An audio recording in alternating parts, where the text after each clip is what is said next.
Gökyüzüne baktığınızda uçakların arkasında bıraktığı bu uzun beyaz çizgileri mutlaka görmüşsünüzdür. Hayır, onlar kimyasal değil. Aslında bu olay soğuk havada dışarı verdiğiniz nefesin buharlaşmasıyla tamamen aynı.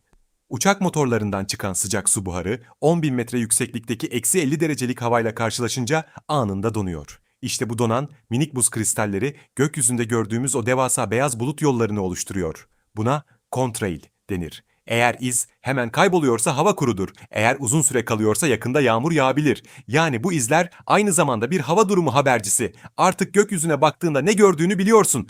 Bu tarz ilginç bilgiler için takip etmeyi unutma.